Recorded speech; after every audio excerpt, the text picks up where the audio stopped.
right, everybody. Very good. Good to see everybody tonight. Hope that you're having a good day, good evening. God bless you. My name is Emilio Ramos. It's great to be with you for another episode of Red Grace Media. And today on the program, we are going to be reviewing the debate, at least making some comments anyway. It'll probably be a shorter show tonight. Just going to talk about some of the things that went on with my debate with Tom Jump. And my thoughts about what took place there. It was a really fun time, good time. I thought it was a lively debate. I didn't know what was going to happen there for a little while. We were having so many technical difficulties. The only thing I found humorous was that all of the tech issues that were going on, they were not my fault, and I thought that was amazing because I'm the guy that I'm notorious for having tech problems, and finally I had my act together. But Marlon was trying so hard to get that going, so I was just grateful that we persevered and that it went forward, and so very thankful for that. Very good, everybody. Again, it's great to see everybody in the chat. God bless you guys. Welcome to the program tonight. Be sure and support us, and if you have not, jump on Patreon and do that. We much appreciate that. Appreciate everybody who's supporting us and praying for us. That's some very major things that we've been working on here lately. I've been extremely busy as of late. In the last several weeks, I've been very, very busy putting together a very serious film project that is going to involve lots of people if it comes together, and I hope that it does. And so I really hope that that project goes through. So if you can, please remember to pray for us regarding all of that. So very, very good, guys. It's good to see everybody out there tonight. Thank you for joining us. Good to see you, Scott. Brisha, good to see you. Kermo, good to see you as well. Like I said, tonight on the program, I just want to review some of the debate tactics, some of the issues that I did during this debate with Tom. Not going to review the whole thing, obviously, because that would be like a 4-hour program or whatever. But I just wanted to talk about some of the things. I want to talk about Tom's ultimate authority. I want to talk about what Tom knows in terms of epistemology. I want to talk about what Tom's presuppositions are, the assumptions upon which all of his arguments are built, and hope that you will find that encouraging. And so first and foremost, let me just say, I don't know if the whole debate thing is my thing. I enjoyed myself. It was a lot of fun. I'm very grateful that Tom agreed to do the debate and that he was cordial enough to hang in there. And it was a lot of fun. I don't know if I'm the guy that's cut out to do those kinds of things, but I'm certainly I'm open to the idea of doing it in the future as well. But anyway, as I'm reflecting on this, just on fresh and on the eve of this debate, or right after this debate has just happened here, and having gone back and listened to a couple of the exchanges in the debate already. I do want to talk about Tom Thumb's ultimate authority as a materialist, and probably, if I'm honest, I would say that probably I did not do a good job of exploiting some of the foundations of his worldview. There was a lot of stuff that was said, a lot of things that were said in that video that I thought I could have did a better job of drawing out the contradictions, the problems, the implications of that. But it just reminds us of this, that whenever you're talking to anybody, whether it's somebody like Tom Jump, whether you're talking to a materialist, a physicalist, whether you're talking to an existentialist, a postmodern person, whatever it is, everybody has what I call principle one of worldviews, and that is that everybody has an ultimate authority. It is the job of the Christian. It is the job of the Christian. Of course, it is the job of the Christian to show what is the nature of that person's ultimate authority. Now, obviously, they're denying us our ultimate authority. They don't want us operating off of the triune God of Scripture. They don't want us operating off of the self-attesting nature of the Word of God. And they think that they're actually doing us a better service by presenting their own authority, anything other than the biblical authority. But what is that authority? Every time you look at what anti-theists are arguing for, it's always going to be something like materialism or physicalism. It's always going to be something like solipsism. It's always going to be some form of a worldview that ultimately grounds their authority in either creation or in themselves or both or something like that. And it's our job, of course, to show and to reveal what are the problems with making those kinds of claims. And so really, really cool stuff. Great to see everybody. Caesar, God bless you. Good to see you, brother. All you guys out there. Steve, Tom, well, I appreciate that. I always try to be as cordial as possible. I think that Tom did a great job, and that would be great. We get you teamed up with James. Well, I don't know. I don't know if Dr. White would want me to team up with him for any debates. I don't know. That would be a lot of fun for me. I don't know if I think that would. I think that would bring the quality of his debates down too low. I don't know that he'd be willing to do that. But anyway, it'd be a lot of fun for me. Matter of fact, I have one of my claims to fame is that I actually have, it's way up there, so I'm not going to get it. But these are real books, by the way. I've actually had people look at the show. I had somebody comment and say, "Are those real books back there?" He's like, that looks fake. And no, those are real bookshelves there. Actually, these are bookshelves that I built with a good friend. It took me a month, actually, to build. They're 10 feet tall. They're about 9 feet long. They're really huge, massive books. They're the only thing that could fit my books. When we moved here to this house, I had 35 bins of those plastic bins or whatever from Walmart or whatever. 35 bins full of books, and I thought the only way this is going to work is if I build custom shelves myself this time, and I did that, and boy, that was a task.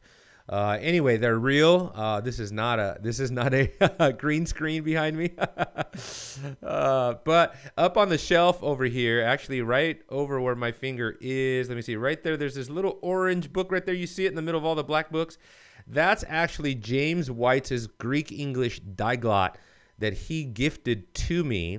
And it's the diglot that he used that was on the table for many of his debates. And so if I ever did a tag team debate with James White, I would bring that diglot with me just for good measure, I guess. Anyway, that's cool. So Jesus Garcia is saying, debate Leighton Flowers, amigo. I don't know if I can handle that. I don't know if I could take the circus going round and round with Leighton Flowers. I rather James White do that. Honestly, maybe this might sound bad, but I'm not really interested in debating Calvinism. When it comes to theology, debating Calvinism is something I did for 20 years of my life. I shed a lot of theological bloodshed in the area of the doctrines of grace. I've been there. I've done that. It's cost me a lot. It's been a long haul. I don't know that I'm the guy to defend the doctrines of grace and Calvinism per se. When I study theology, my mind is elsewhere. I'm in biblical theology. I want to study Bavinck and Meredith Kline and Gerhardus Voss and people like that, So I don't know. I don't think I would be the person to ever do that. But you never know. Never say never, I guess, in one sense, right?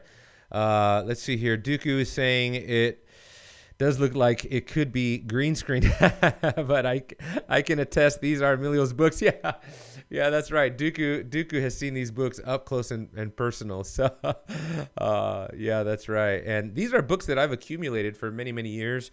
I take, when it comes to books, I take Al Mohler's position. These books are not, I'm not a book collector. This is a working, functioning library. These books are devoured.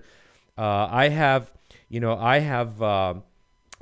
of a policy, of these books and the way that I work through them. I write in most of my books, when it comes to commentaries and stuff like that, you might see that I write on some of these pages, and things like that.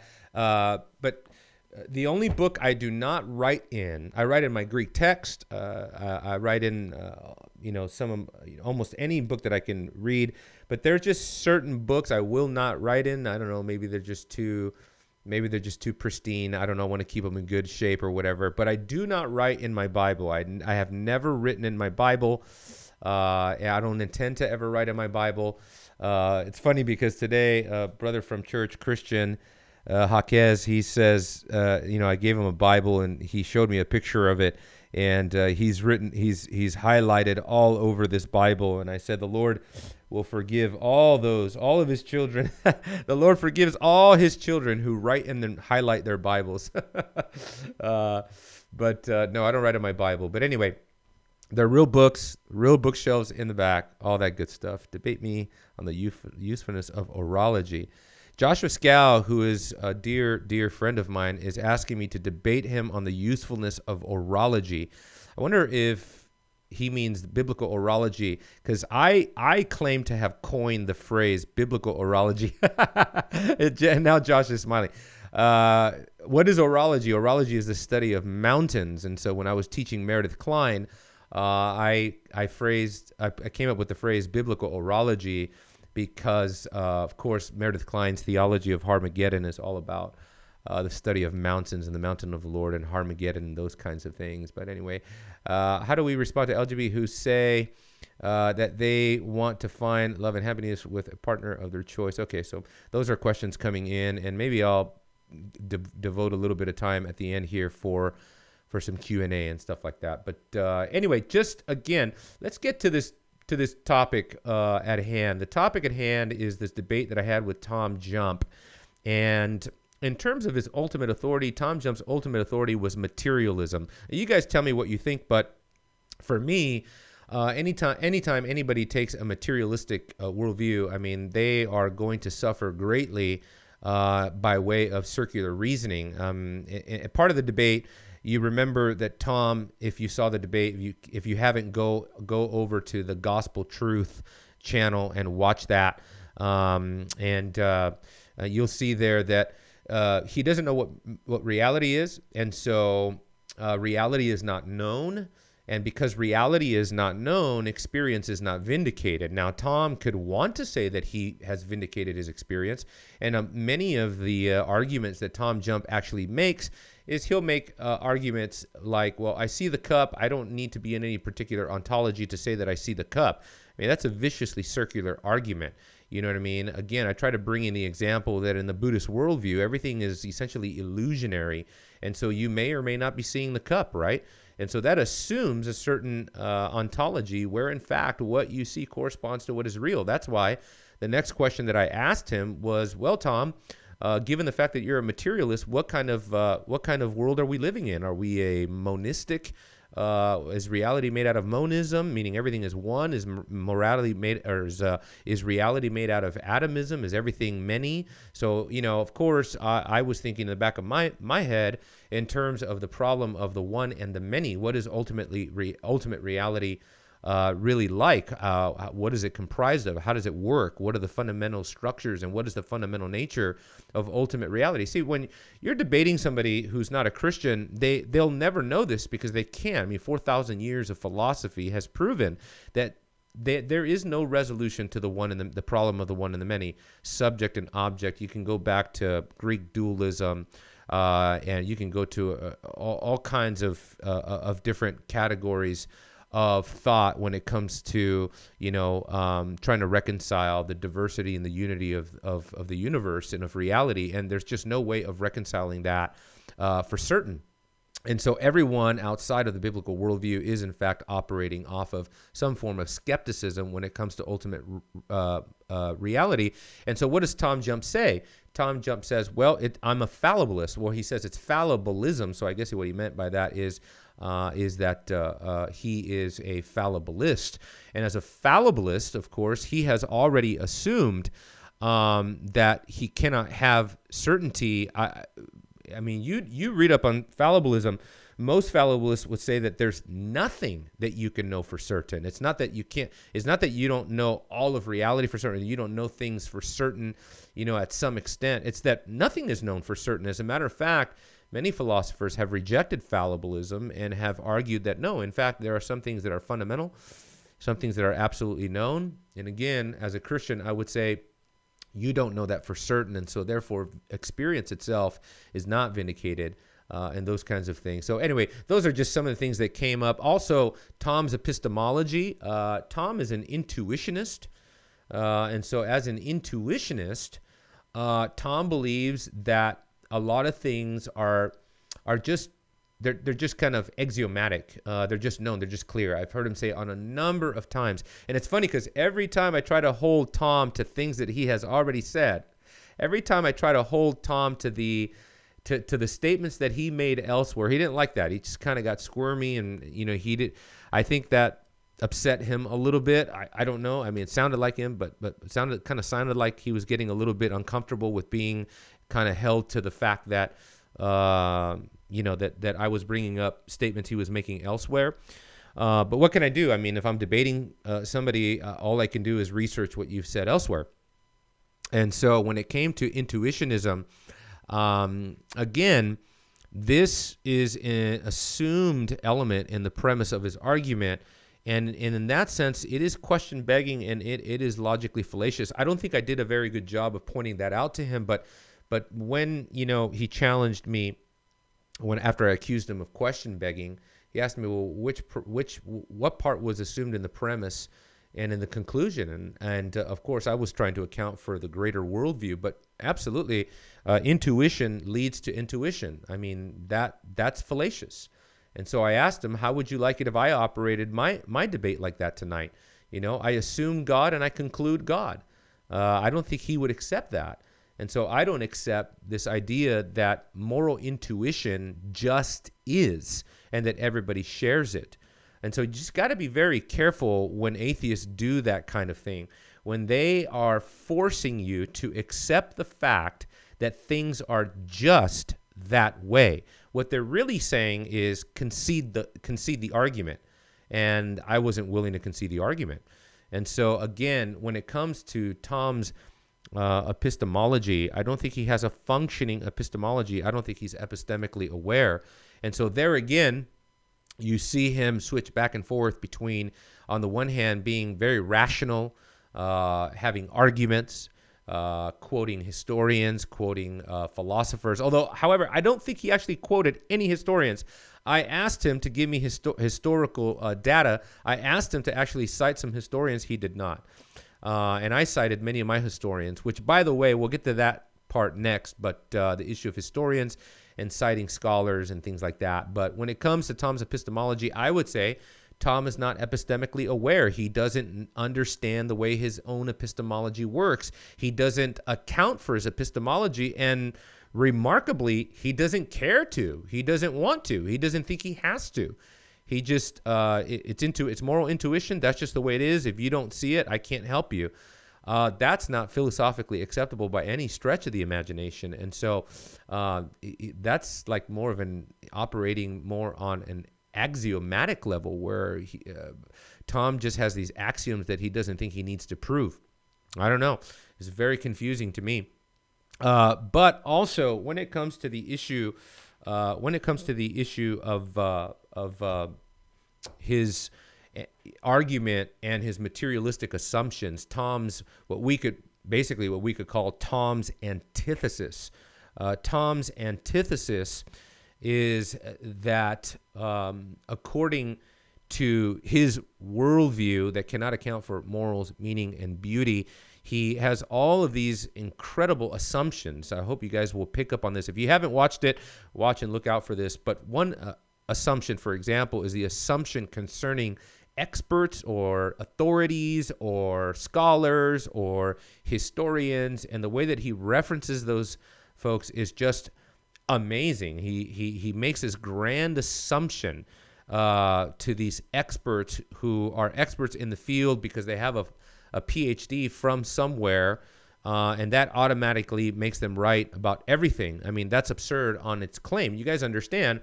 I mean, physicists who have PhDs, they are beholden to the opinion of experts all the time, and they operate off of the consensus of experts all the time, except for when the consensus is challenged by somebody else who is then proven to be right. Then all of a sudden, the consensus goes out the window. that by no means is a sure-proof method of proving anything. And so, no, I mean, you have to build the argument, of course, but also be careful, because every time somebody appeals to an expert, a scholar, or something like that, they are assuming that these experts are philosophically, morally, epistemically neutral, or that they are autonomous in some way, and that they are not themselves regulated by a network of assumptions. And of course they are. I mean, they absolutely are. It's like what Van Til says. You know, who do you think the philosophers are in world history, right? Going all the way back to the Greeks and everybody else. I mean, who are the philosophers? He says, do you think they're just like little innocent children walking through a field? I mean, these are men and women that bring deep philosophical assumptions to the table. They are not neutral.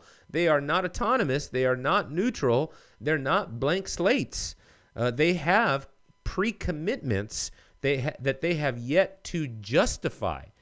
Incredible. And so when you think of the antithesis for Tom and his position, the other thing is that Tom, because he takes a non-theistic position, he has to, in a sense, deify creation. He even says that in many of his arguments. He says that everything you say about God, I can say about creation. That's right. It's just like, oh, really? Okay, so God is personal. Is creation personal?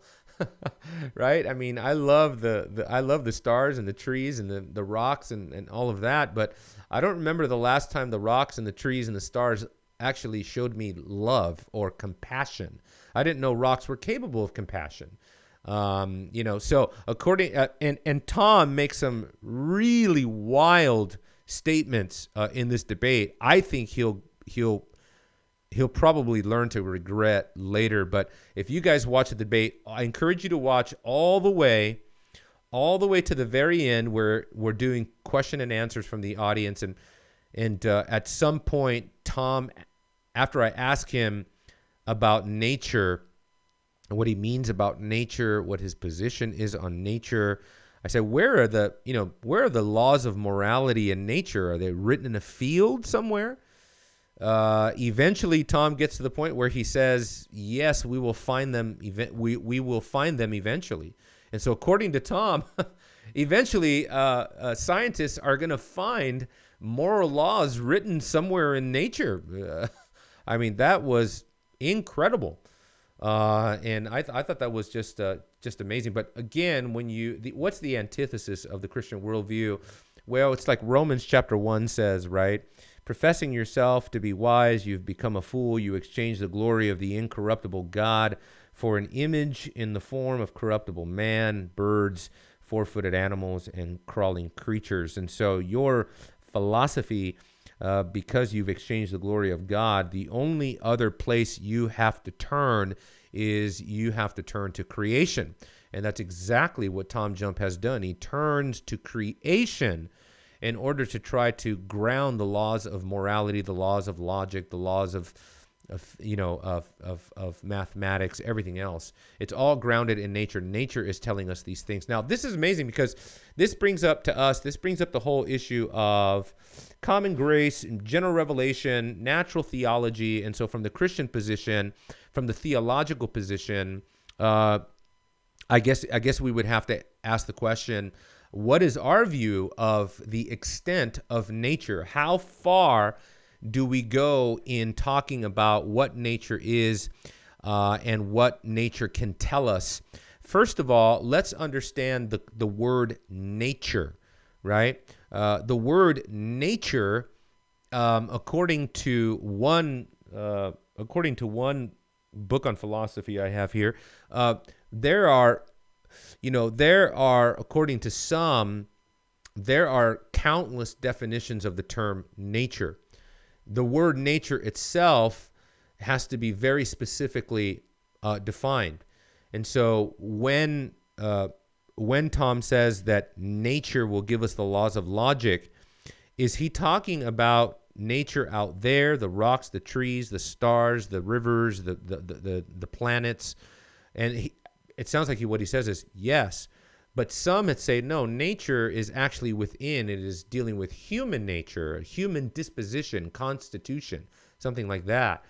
And then later on in philosophy, especially with idealism, they would say, no, nature is in your mind. And so nature has to do with how you think and what your mind is producing within you. And even if you go into things like Immanuel Kant, what your mind is not only producing within you, but what your mind is actually projecting without you, meaning outside of you. Incredible. Yeah, nature, not nurture. Yeah, well, that's right. Nature will not nurture you. But you know what I mean? It's like you got to define these terms. When we say nature, what do we mean? We don't even agree on that. Further reinforcing the idea that there is no neutral thinking. There's no neutrality between Tom and I whatsoever. If you want to be honest, the conversation between a Christian and a non-Christian is actually much more philosophically in depth than you and I are willing to often engage in, because the issues are so vast, they're so complex, right? Like we should really stop and define all these things, but who's going to do all that? But at any rate, when I use the word nature, of course, what I'm talking about is something like creation. Something that Tom does not accept, something that Tom would not at all allow. He doesn't allow for the category of creation. He doesn't allow for the category of general revelation, which when we speak of nature, that's what we're talking about. We're talking about God revealed in the created order. And when God is revealed in the created order, the Bible is very clear what the Word of God, what the world of God, the created order of God is communicating to us. And those things that are communicated to us through nature are many things. Number one, we are being told of the existence of God. We are being told of the power of God. We are being told of the wisdom of God. We are being told of the righteousness of God, all through creation. But once the truth suppression process begins, the moment that type of revelation reaches an unbeliever, reaches a fallen creature, they immediately twist that revelation in order to suppress the truth of that revelation and ultimately to suppress their accountability to God. Now, we understand that. So he would not admit to that. He would not agree to those categories at all. Also, we went back and forth on the subject of atheism and agnosticism, because I called him out based on the fact that in numerous places, and he acknowledged this, he uses the word atheism on the one hand and then agnosticism on the other hand, as if those terms are interchangeable. And he says that they're interchangeable in as far as it pertains to, depends on who he's talking to or what show he's on, or what atheists or what categories are accepted by different people or something like that. I don't know. I didn't know that we can deconstruct terminology based on the person that we're talking to. I mean, what if we did that with other terms like theism or pantheism, right? Well, when I'm on this person's show, I use the word theism. When I go on this person's show, I can use the word pantheism or panentheism or something like that. No, those terms mean something completely and totally different. And so we cannot use them interchangeably. I don't know why he would ever do that. Why would he ever attribute to himself conflicting, diametrically opposed terms? They are diametrically opposed. And so anyway, those are just kind of my opening thoughts on what happened between Tom Jump and myself. And so real quick, I'm going to actually pull this video up and see if we can't jump into the actual debate section where we talk about some of this. And I know we had some major technical difficulties, so I just want to begin where those technical difficulties stopped. And so let's see if we can't hear, for example, what Tom Jump is going to say here in some of these comments. Transcendental statement. That's not true at all. Again, Godless Girl has nothing to do with those claims at all. There are people who are moral anti-realists who are not as crazy as Godless Girl. The Godless Girl doesn't matter, but who are they? Wait, well, first of all, calling godless girl crazy already presupposes a standard by which something is measured to be crazy, whether ethically, Yeah, philosophically, and we morally, can have that without logically. God, so that's not a problem. I don't see how you can. You can say that, but you haven't shown how. Whether She's free to stipulate whatever worldview she wants, though, right? Isn't she free to stipulate whatever worldview she wants? Sure, and you can do that with the God too. Yeah, because again, what I'm saying is that when you talk about a consensus, how do you overcome that? I mean, do you understand that right now in places like Saudi Arabia, the Grand Mufti of Saudi Arabia, for example, who's basically like the Pope of Saudi Arabia, would say that it is a Muslim right for Muslims to have child brides. It's not a consensus in Saudi Arabia. Consensus is a consensus of experts. Do you believe? An ad populum. Okay. Do you believe that? Is he Consensus is a consensus of experts based on different hypotheses and things like that. But again, those experts have a worldview. Those experts have a position when they come to the table. And so that is the one part that he does not want to assume. For example, if the experts are if the experts are all naturalists, if they're all physicalists, if they're all atheists, well, they're going to bring naturalistic, physicalist, and atheist assumptions to the table. If the experts are evolutionists, they're going to bring an evolutionary model to the table, of course. And so he can't possibly deny this. I mean, this is the way that it works. I mean, I know that a lot of people, even when we covered the young man from Genetically Modified Skeptic, where he talks about the fact that, in fact, creationists are not blacklisted by universities and things like, yes, they are. Actually, yes, they are. Absolutely, they are, because they don't have the same presupposition, the same starting point of naturalism that you find with these other evolutionary, scientists or whatever, because they don't share the same assumption. They're not given the same platform. It's that simple. He doesn't want to acknowledge that because he can't. Because in this argument, he cannot possibly give up his experts. He cannot possibly give up his scholars that he's referring to, because then his entire argument concerning consensus is over, and he knows it. So this is never going to be something that Tom Jump will ever concede to. In Tom Jump's world, apparently there's this cabal of experts who are perfectly neutral, perfectly unbiased, and they render perfect results, apparently, which is very interesting to me coming from a skeptic. Right? You're a skeptic on a lot of levels, but man, you're not skeptical towards these experts. Okay. Is he an expert in the field of philosophy and ethics? The field of philosophy and ethics. Does he know anything about it?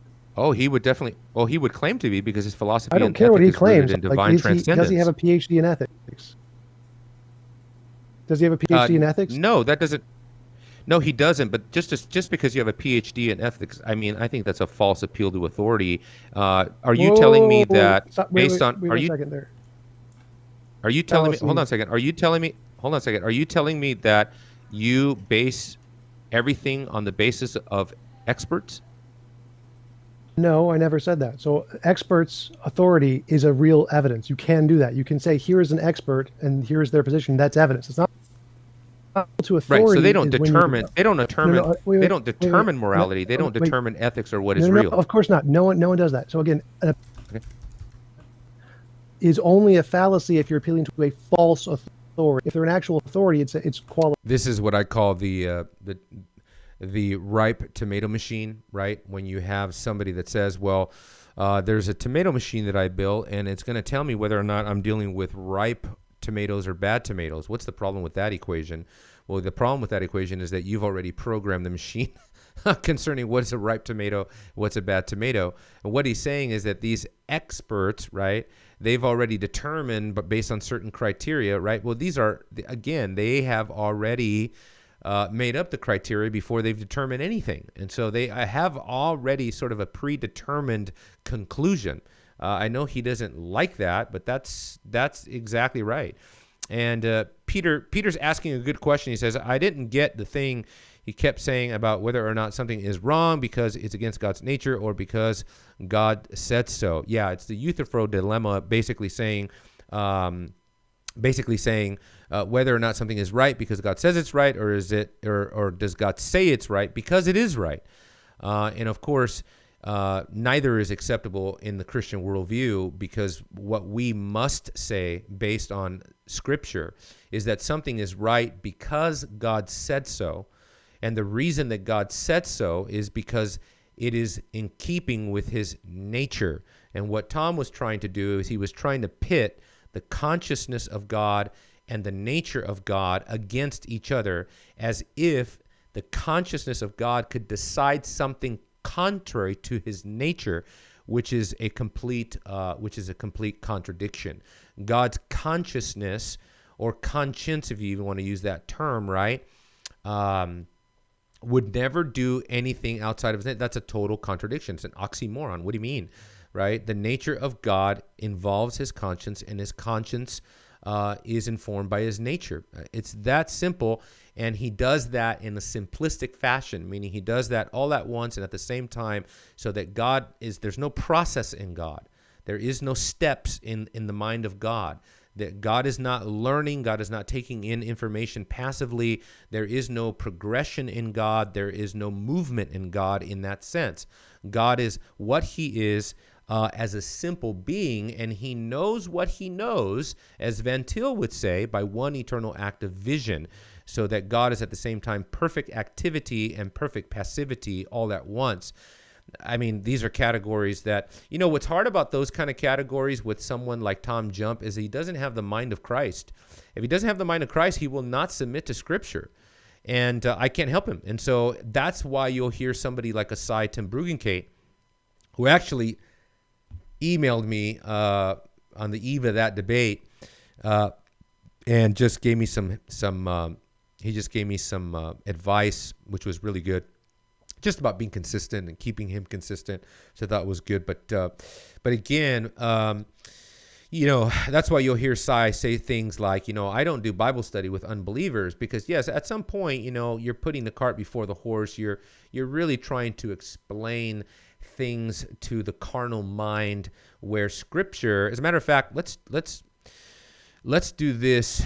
Let's do this if we can, real quick. Let's do a Bible shot real quick. Oh, there it is. I have to back it up a little bit because I'm like zoomed way in. There's my Bible cam, guys, again. Here's that notorious Bible cam. I love it. I think it's, nobody's got the Bible cam. Come on. Nobody's got the Bible cam. So if we go to a section like 1 Corinthians chapter 2, right? And we look at a text like this, okay? And we're looking at 1 Corinthians chapter 2, verse 14 to 16. What does it say there? It says, "But a natural man does not accept the things of the Spirit of God, for they are foolishness to him." See, it's all involved in the mind. It's all involving epistemology. It's all involving philosophy, reason.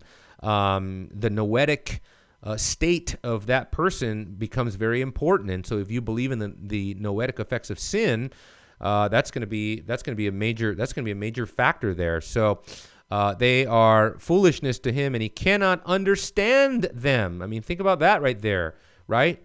See, this brings up a huge issue in terms of the nature of Christian apologetics. Are we going to follow the Bible?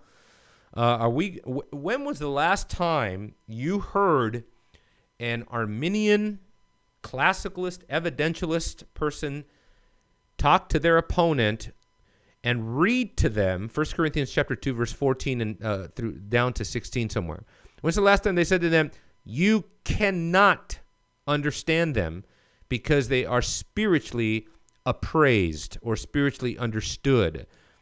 But he who is spiritual appraises all things. In other words, understands all things, meaning in their right light. It does not at all mean that he understands everything in the sense of omniscience, but that he has a proper worldview by which he can actually internalize the revelation of God.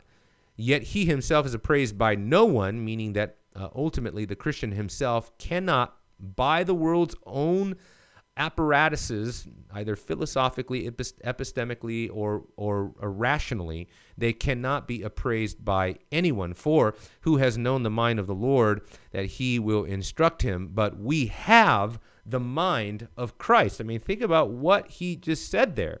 I mean, because we have the mind of Christ, that That's what's distinguishing us from the unbeliever.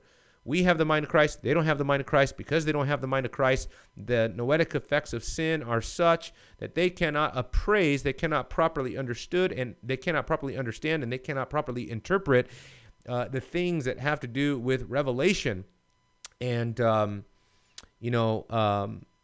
no matter what you say on the point of aseity, on the point of simplicity, on the point of the attributes of God, the infinity of God, the natural man will never accept those things, ever. It's a fundamental denial of their own worldview in the process, and so of course they're never going to accept those kinds of arguments. So we can't expect them to do that. You can do that. Okay, so the authorities, the PhDs that study biblical theology, inspiration, textual criticism, transmission, canonicity, archaeology, paleontology, the experts that stipulate all these things having to do with religion, all the experts say that God exists. Are you ready to accept God? They're experts in the field of, not in the In the field of of God's I'm sorry, existence. your mic cut out. Your mic cut out. They're experts in the field of what? Biblical studies. So if Correct. I could ask them about the Bible, but what's interesting about that is that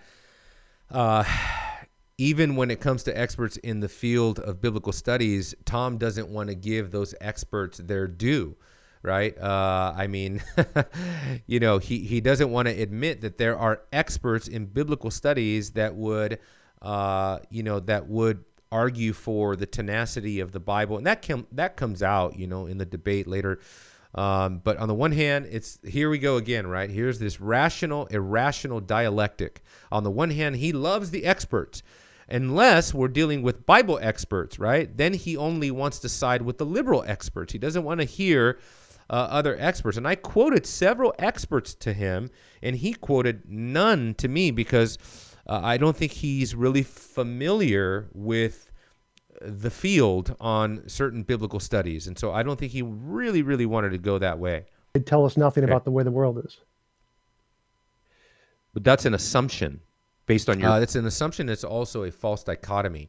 Just because you're a biblical expert, that doesn't mean that you cannot simultaneously be an expert in another field. So, as far as I understand, you have men out there that have degrees in biblical studies, and they also have degrees in philosophy. So, and in ontology and epistemology. So, I try to call them out on something like that. And your pre-commitments to an anti-biblical. Completely wrong.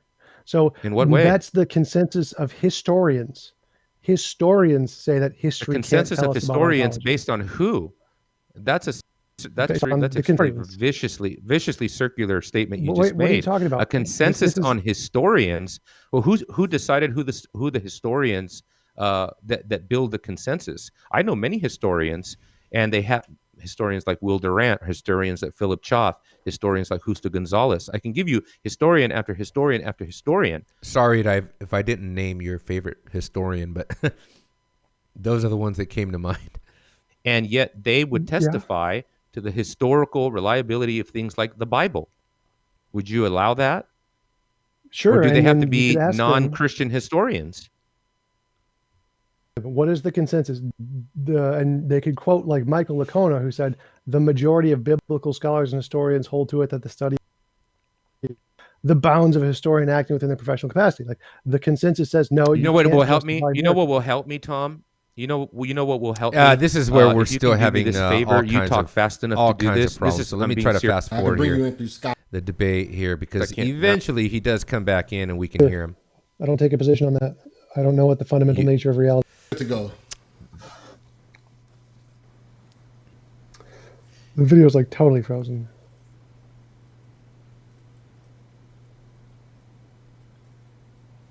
Can you guys still hear me okay? Yeah, we can hear you fine. Yeah, All right. Yeah. This is probably the most important part of the entire debate right here. All right, so you guys got it, man. You guys continue the conversation. Man, I'm not sure where you guys left off at, but you guys. Yeah, where to pick up? Yeah. So the ontology thing, where you keep saying I don't have an ontology, like I. Matter of fact, somebody reached out to me right after this debate was over, and said that on his program, Tom Tom Jump explicitly and repeatedly said he had no ontology. So, you know, I wasn't pulling these things out of thin air. You know, I mean, I'm telling you, I've watched video after video where Tom either wavers on his ontology, or he rejects the need for an ontology, or he says he has no ontology. And so I guess he found his ontology with the debate that he did with me. I guess I should feel a sense of pride or something. I feel special, I guess. Definitely do have an ontology. No, you keep saying you don't have an ontology on your videos. maybe I'm just listening to all your videos wrong. For the sake of an argument, like, I hate having to hear myself in replay here, but I don't have a choice. Oh, it's only okay. Am I still cutting out? No, you're good. No, you're fine. Okay. So I say I don't have an ontology for the sake of an argument. Like, the argument is true regardless of the ontology you put in. It doesn't matter which ontology you use. So 1 + 1 = 2 is going to be true if materialism is true, or if idealism is true, or if dualism is true. It's ontology invariant. It doesn't matter how you change the ontology, the argument stays the same. So when I'm saying I don't have an ontology, it's for that argument. It doesn't matter what ontology you use, you get the same result. I still have an ontology. I'm a materialist. I appreciate, but you don't, doesn't matter. Sure. Okay. Yeah, I appreciate that. Well, I would also, I didn't do a good job of pointing this out to Tom, but I would also say that you would have to be familiar with every single one of those ontologies in order for you to make that statement. I mean, until you understand all the different ontologies out there, right, how can you possibly say that, you know, 1 + 1 = 2 everywhere, no matter where, and regardless of your worldview, regardless of your understanding of the way that reality works. I try to use Buddhism as an example of a worldview where we're talking about an illusionary sort of character to the world. Distinctions are not really meaningful, not really possible. And apparently he wasn't familiar enough with that, but he's trying to have kind of both ways, you know. He's trying on the one hand to say it doesn't matter what ontology you have, and on the other hand, he's trying to negate a certain ontology, showing that in fact it does matter what ontology you do have. So that, you know, I didn't think that went all that well for him. But again, you notice that Tom does not understand the fundamental nature of reality. He said that. I do not know what the fundamental nature of reality is. He doesn't take a position on that.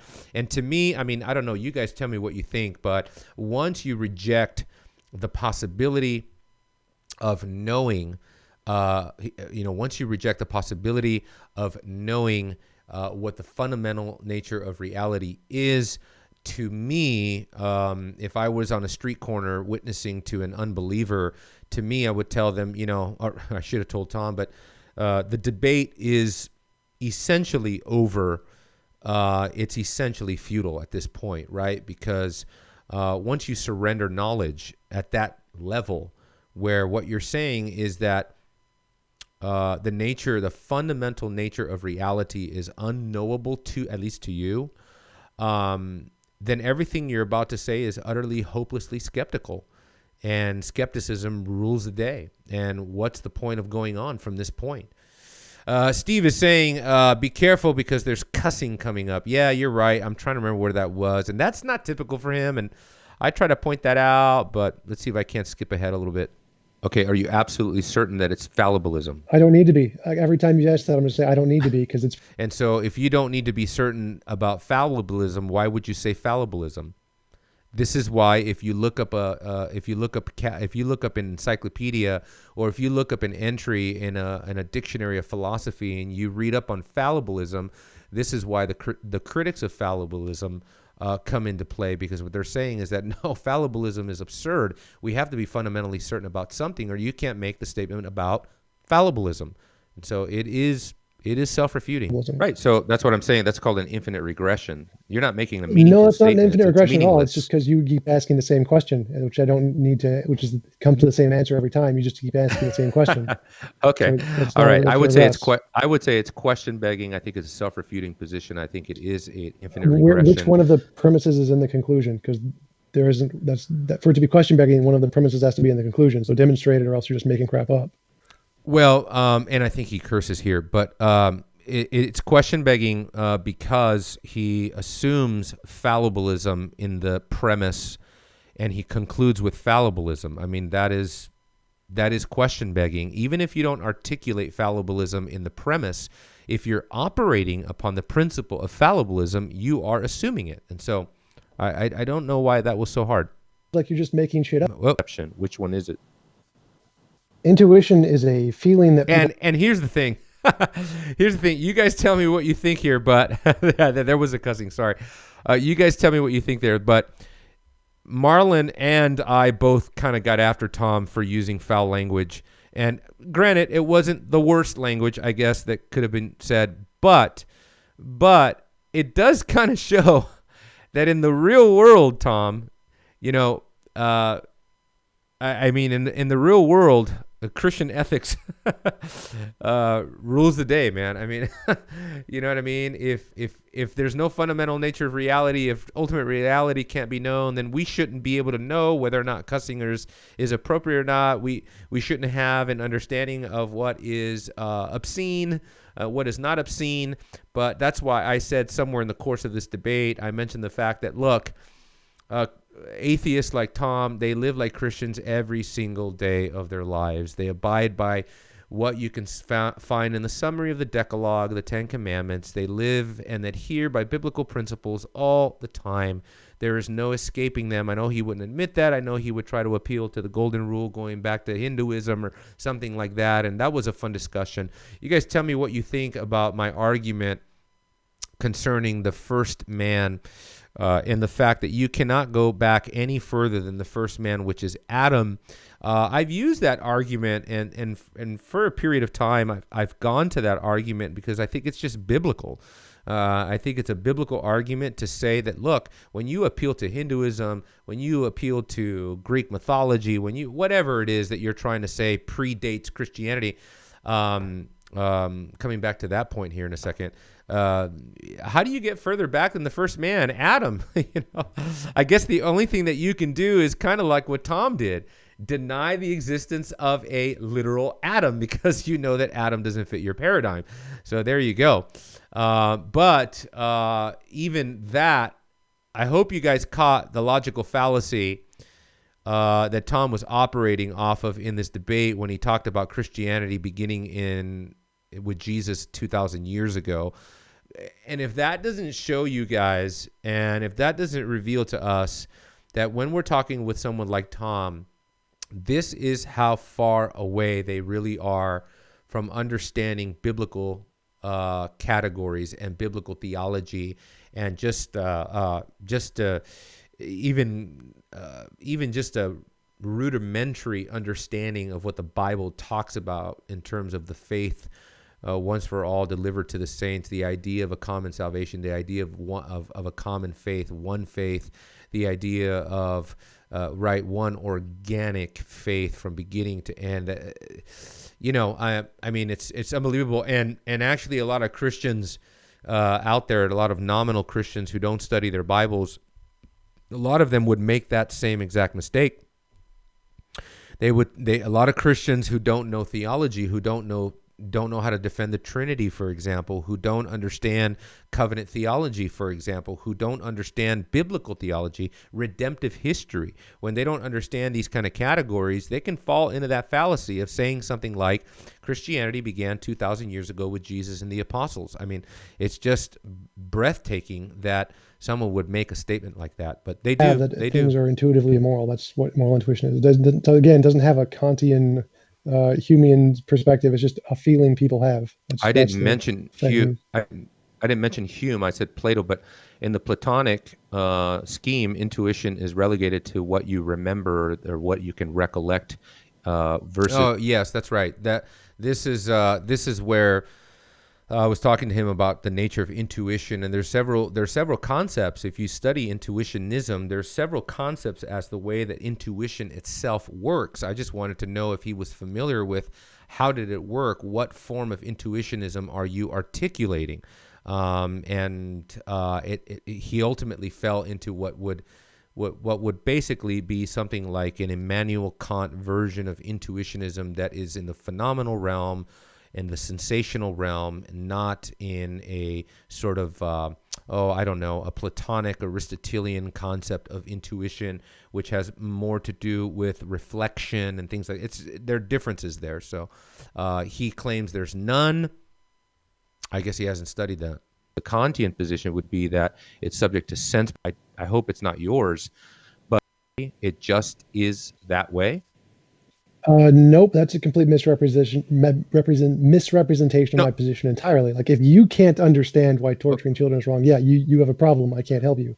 But how I get to the conclusion that there is involuntary imposition of will is immoral is by using moral intuition and moral progress and following those to a conclusion of where they lead. And my thesis is that's where it leads. So, all right. So I don't know. I don't know how much further I want to go with this video tonight because, again, it's like 2.5 hours long or something. But there you go. I mean, what a perfect example of a fallacious question-begging syllogism. You just heard him say he uses intuitionism to go into an exploration on the way that things work, and he comes to the conclusion that moral intuitionism is the way that things work. I mean, again, these kinds of nonsensical statements. I mean, what if I started the debate that way? He wouldn't have liked it, right? If I started the debate to say, I began with the premise that the Bible is the Word of God, and I went on an exploration of the way things work, and I found out that the Bible is the Word of God. He would never find that philosophically acceptable. He would cry and he would scream and he would have, to some degree, he would be right? Because that would be a circular argument, and until I can validate the consistency of my circularity, he has absolutely every right to claim that I was question begging. And so just absolutely interesting. Anyway, yeah, that's right. I want to interact with your guys' comments here for a second. And Reform Voices say, he said Bonson wasn't taken seriously. Bro, seriously. PhD in philosophy, USC, where they got his writings in the UC library. That's right. Of course, they took him seriously. That's right. And he wrote his famous thesis on the nature of self-deception, which I have yet to read. I know that I need to read that. I don't want to read that. I've got too much homework as it is. But again, guys, let me just draw things to conclusion here with Tom Jump. Tom Jump was a really good debate partner. He was for the most part, very cordial. I really enjoyed my time talking to Tom Jump. But I guess for me, my takeaways would be this. Be very careful when you're dealing with anti-theists like Tom Jump, that epistemology is not independent of ontology.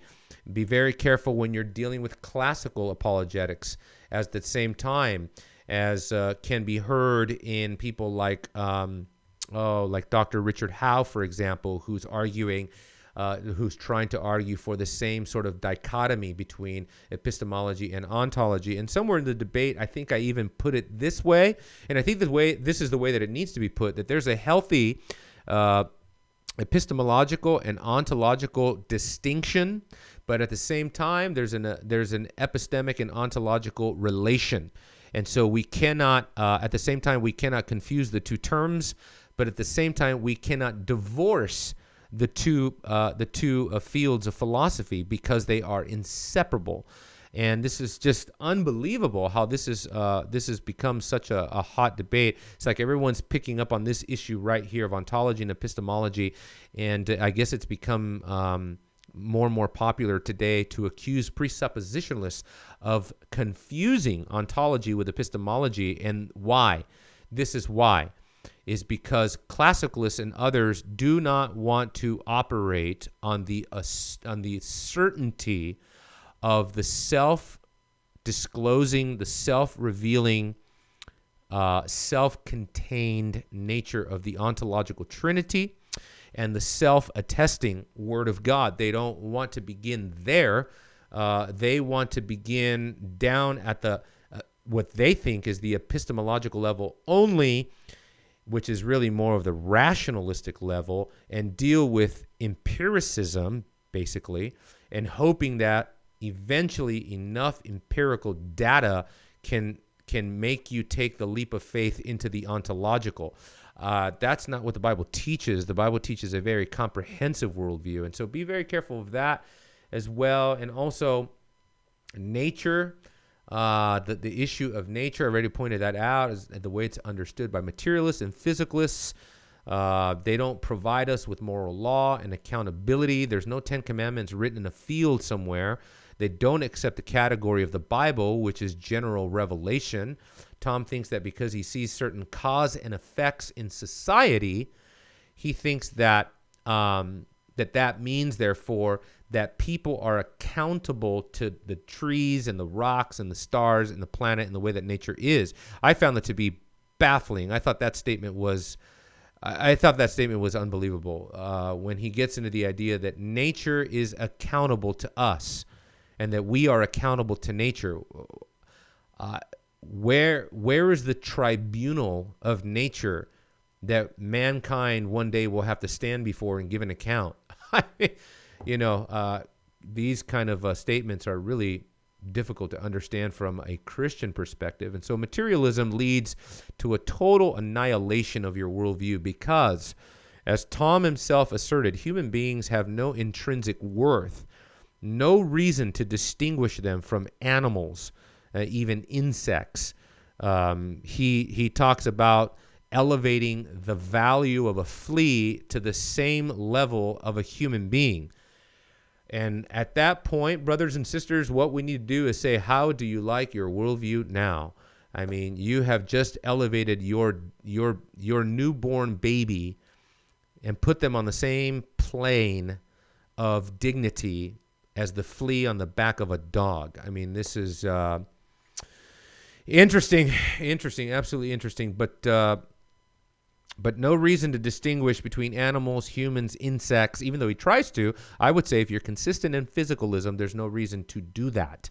Tom actually says that eventually we will find the laws of morality spelled out in nature somewhere. Wow, that's amazing. And yeah. So, yeah, and some people think that. Some people think he lost the debate right there and then. Anyway, I had a good time. I don't know that I necessarily won the debate, but I gave it my best for that time. And I really, maybe to my shame, I didn't really prepare much for the debate other than I wrote down an opening statement and a closing statement. Other than that, I didn't really have any material prepared. I just listened to a few of his videos. And I thought, okay, I think I know where he's coming from, and I'll do my best to interact with him. But yes, I hope you guys enjoyed that little roundup. Please pray for me because I'm coming up on a little vacation time, little respite, little Sabbath, a little sabbatical time, just to get away from the stress of everything. I've been doing quite a bit, especially for our church and stuff like that. We've been doing all kinds of stuff, but amazing stuff. Let's see. Maybe a couple more things. Kevlar provisionist theology. That's what your total depravity definition does. Blessed inconsistency, total depravity, wicked and evil from birth. I don't know what that means. Sorry, man. I have no idea what that's talking about. Anyway, guys, that's the program for tonight. Thank you so much for tuning in. And maybe next week, I'm trying to get in touch with a couple guys. Just pray for that. I'm trying to get in touch with James Anderson. I'm trying to get in touch with Michael Kruger and for some other stuff, but maybe have them on the program as well. So pray for that as well. And then, of course, also a few guys that are coming up again that will be coming back to the show. Definitely going to have Justin Peters back on in the future, near future. And I also would like to have Jason Lyle back on, especially after he just recently debated. What's that guy's name? The other guy who's an evolutionist. What's his name? Oh man, Hugh. Was it Hugh Ross? Yeah, Hugh Ross. Anyway, maybe we'll do something fun like that. But anyway, thanks guys for tuning in tonight. God bless all of you.